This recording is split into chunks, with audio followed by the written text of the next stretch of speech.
तो देखा कि दूध मांगोगे तो खीर देंगे, कश्मीर मांगोगे तो चीर देंगे। अरे ये वाला टॉपिक है, चलो इसी तरह से करो।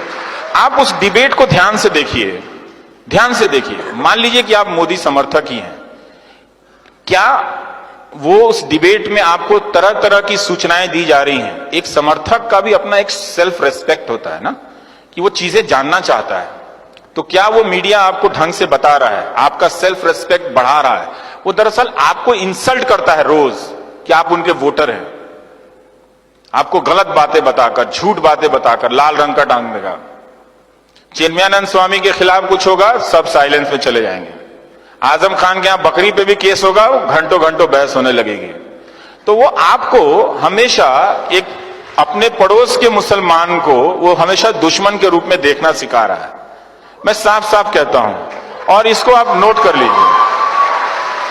और ये बात मैं लड़कियों से कहना चाहता हूं कि भाई देख लेना, जो लड़का किसी समाज से नफरत करता हो वो ना अच्छा पति बन सकता है, ना प्रेमी बन सकता है, ना भाई बन सकता है।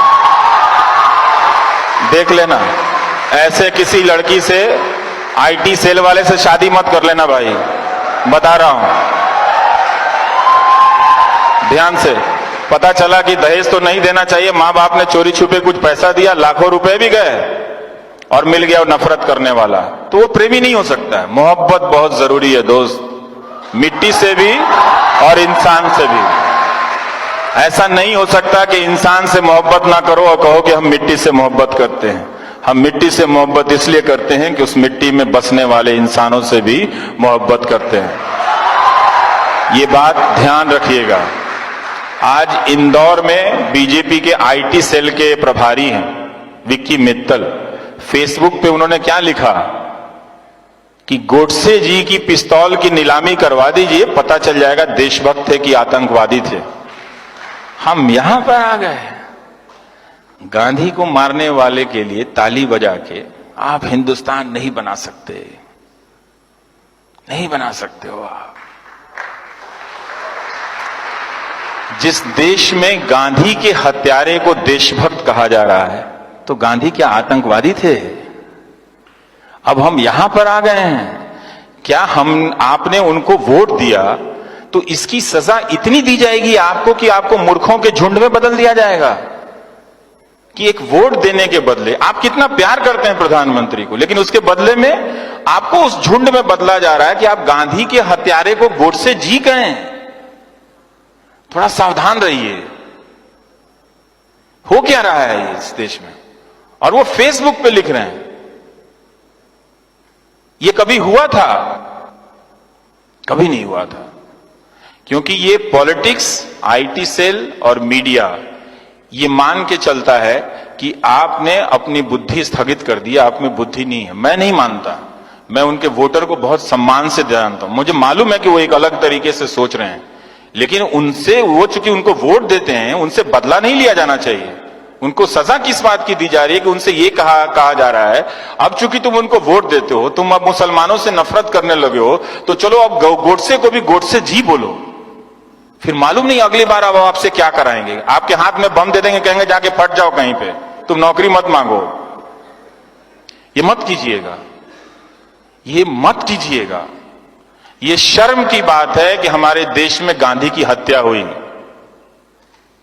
और ये उससे भी ज्यादा शर्म की बात है कि एक राजनीतिक दल का कार्यकर्ता फेसबुक पे लिख रहा है गोडसे जी कि पिस्तौल नीलामी कीजिए तो खरीदने वाले लोग आ जाएंगे और उसके 2 करोड़ दे के साबित हो जाएगा देशभक्त थे। गांधी की लाठी की कोई कीमत नहीं है दोस्तों, कोई कीमत नहीं है उनकी लाठी की।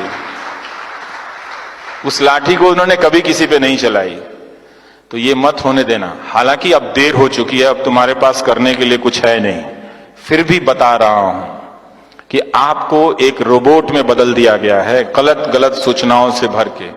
अब आपसे सिर्फ 2 ही काम लिए जाएंगे, समुदाय के नाम पे, धर्म के नाम पे आपको एक झुंड में बदला जाएगा कि आप जाओ उसको मार आओ, पहलू खान को, या फिर आप सुबोध कुमार सिंह को मार के आओ। उसे भी इंसाफ नहीं मिला, सुबोध कुमार सिंह को भी इंसाफ नहीं मिला। पहलू खान को भी इंसाफ नहीं मिला। ये आप समझ रहे हो कि क्या हो रहा है? समझ रहे हैं इस बात को? अच्छे से समझिएगा, गुस्से में मत समझिएगा, कोई फायदा नहीं है दोस्तों।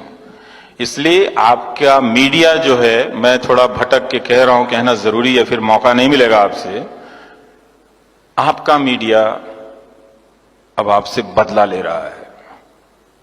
जब तक आप अपने आप को अलर्ट नहीं करेंगे, एक्टिव नहीं करेंगे, ये मैं क्यों कहता हूं कि आप इन अखबारों को पढ़ना बंद कर दीजिए, इन चैनलों को देखना बंद कर दीजिए और पैसा प्रधानमंत्री राहत कोष में दे दीजिए।